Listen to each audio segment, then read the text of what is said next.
everybody, it's Suzy Bogus, and I am doing Strummin with Suzy right here again. We're going to play one of my favorite songs of all times tonight, the song Shenandoah, and it is going to, I'm already making disclaimers, I'm sorry, but it's a little complicated because the songbook that we did the music in, we kind of made it work both for piano and guitar.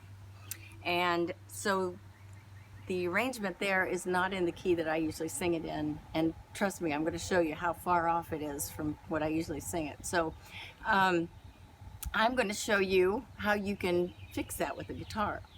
Not as easy on a piano, but with a guitar you can use this thing here. It's called a capo, and when you move it down, this becomes the nut. So that means that if I move it here and I put it just behind what was the first fret, that becomes the nut now, and now the second fret actually becomes the first fret. Is that confusing? I hope not. So you listen to that C chord. Now I'm going to move it up the neck a little bit. I'll move it up 1/2 step. Move it up again. You see how it's changing as if you're doing a scale? So every time this becomes now the top of the guitar, and so you play your chords exactly like you did before on the frets that you learned, but now it's going to sound, now it's going to either not be in your key, or it is going to be in your key. I use it a lot. Some people call it a cheater, but I still use it a lot. And sometimes I use it just to make a song sound a little brighter, or just to have it, it might be written in a kind of a darker key for my voice or whatever, and I'll just change it just to, brighten up where it is in my voice. So this song is in the key of C, and so we know the C chord, and we know the F chord. I hope you've been working on that this week. And we're going to do the G chord again. So we're doing C, F, and G, but today we are going to learn 2 minor chords. Now, the difference between a major and a minor chord is that kind of dark sounding, a little bit sad, so like here's a C chord. Here's a relative chord called A minor, and this sounds like, do you hear that kind of a darker sound?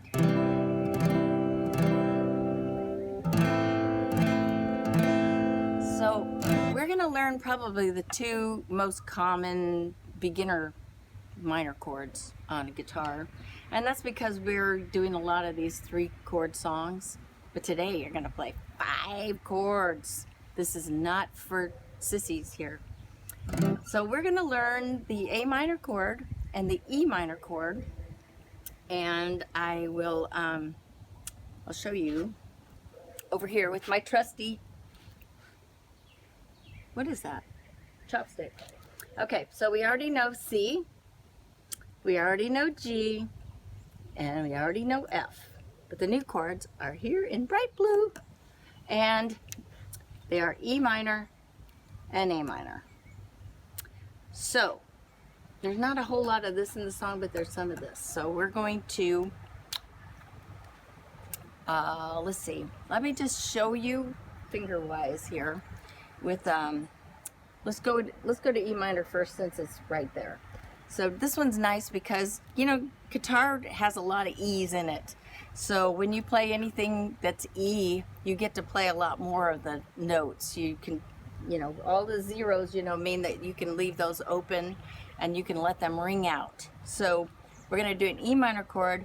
It's on the 2nd fret, and you are just going to put your middle finger and your ring finger on the A string and the D string on the 2nd fret.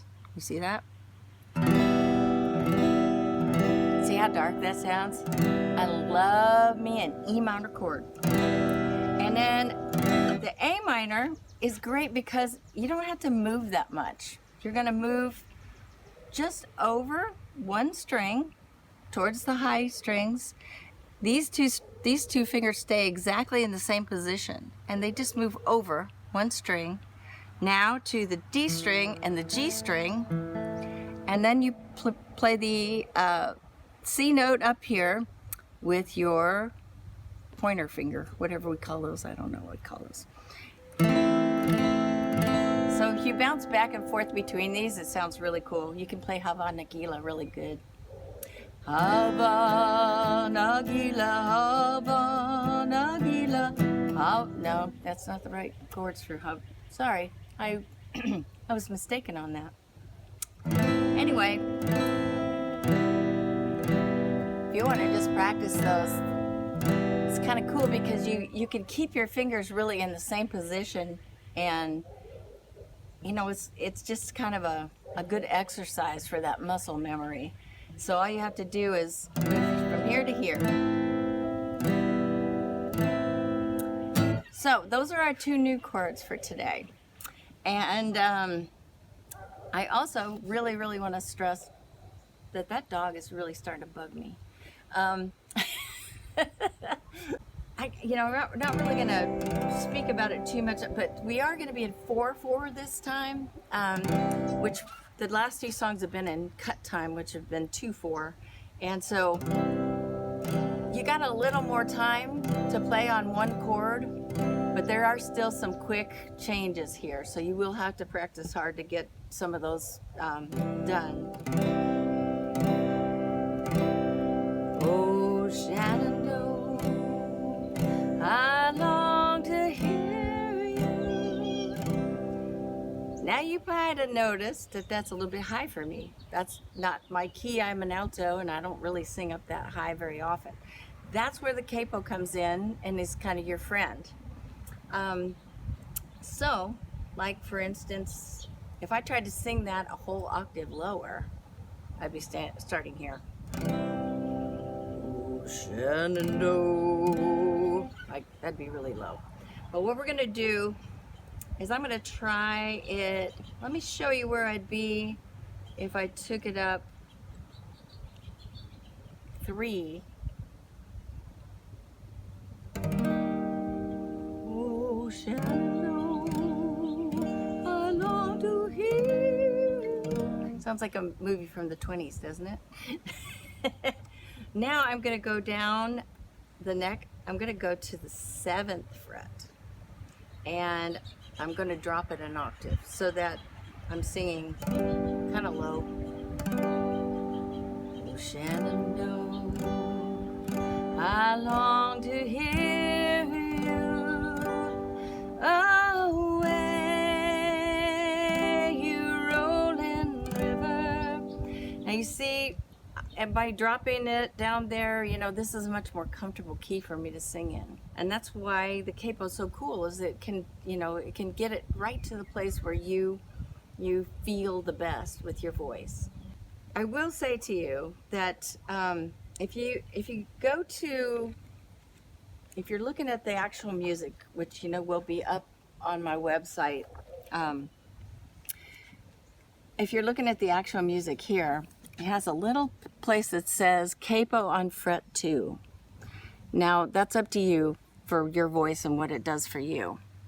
But also I'm dropping out a few of the passing chords, which are the ones that kind of decorate the song a little bit. They give you a little motion between the chords, because I just feel like we should kind of keep this simple for today. We already got 2 brand new chords, so we'll do that, and those will be the chords that will be rolling underneath when you watch the video and try to play along with me. So it'll be the simpler version. But a little later on, I'm going to try to delight you with my allergy voice to my rendition of the song in the key that I sing it in, which is the key of A, and do some of my, what I call magic chords, which I won't get into it too deep, but they sound a little more magical, I guess. So, but let's start with our sing-along here, and I'm gonna play the song through, and I'm just gonna do it in my head voice, I guess you call it. And like I said, I'll play it later on in my own key. But just because we're trying to learn these chords, and I really want you to learn the minors of E minor and A minor, we'll do it this way. And just pretend like I'm Florence Henderson. And if you're a guy, this is probably a decent key for you. I don't know, and maybe, I mean, if you're a soprano, you might be able to sing it too. 1, 2, 3. Oh, Shenandoah, I long to hear you. Oh, way you rolling river. Oh, Shenandoah, I long to hear you. Oh, way I'm bound away across a wide Missouri. Sorry, I messed up that one. 'Tis 7 long years since last I saw you. Oh, way you rolling through. 'Tis 7 long years since last I saw you. Oh, way I'm bound away across a wide Missouri.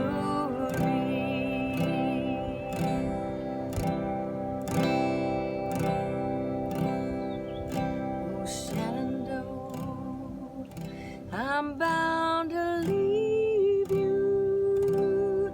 Oh, way you rolling river. Oh, Shenandoah, I'll not deceive you. Oh, way I'm bound away across a wide Missouri.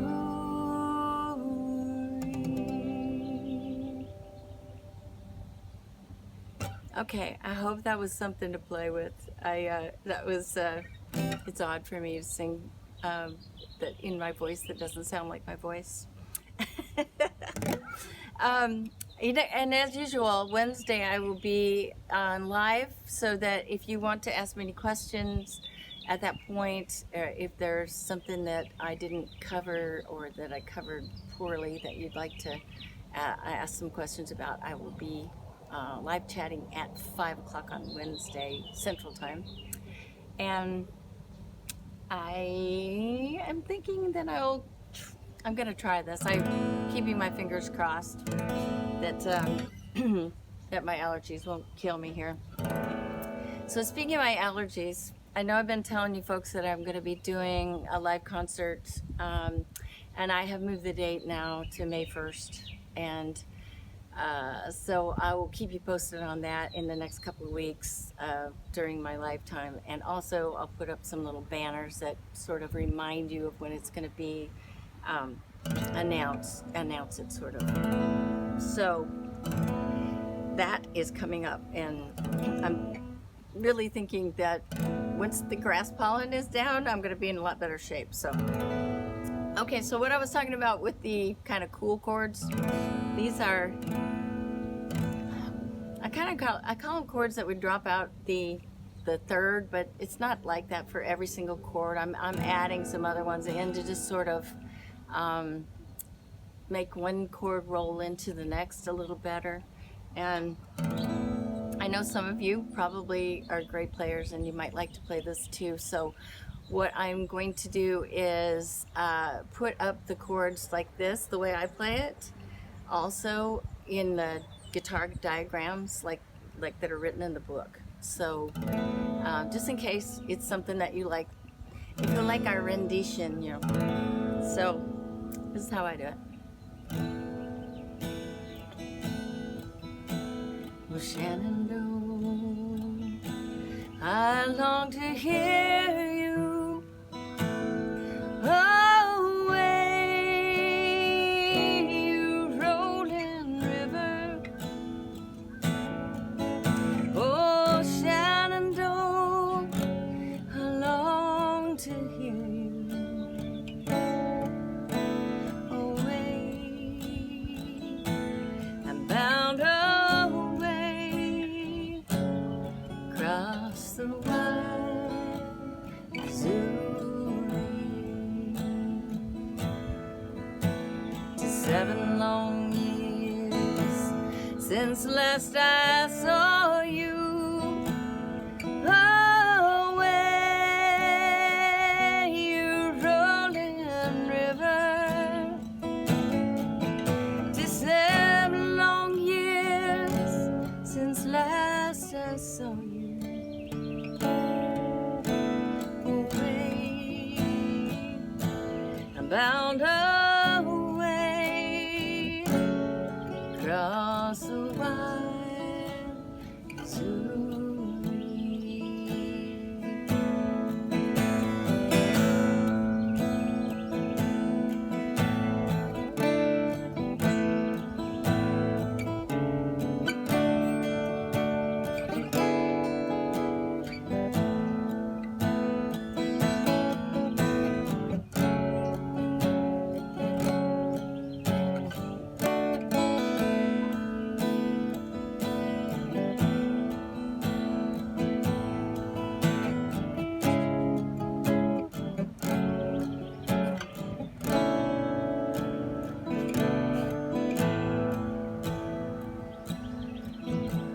Shenandoah, I'm bound to leave you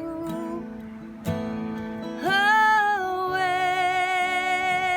you rolling river. Oh, Shenandoah, how long to see you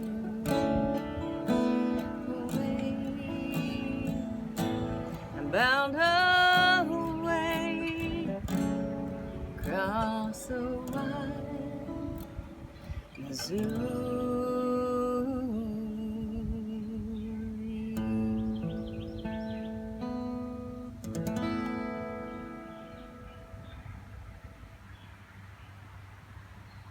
I'm so sorry about the traffic, and I'm freezing. It got really cold when the sun went down, but I love y'all. And I hope I'll see some of you Wednesday, and I hope I'll see you next week, and we'll figure out what song we're going to play together next week. Strummin' with Suzy. Am I really calling this that?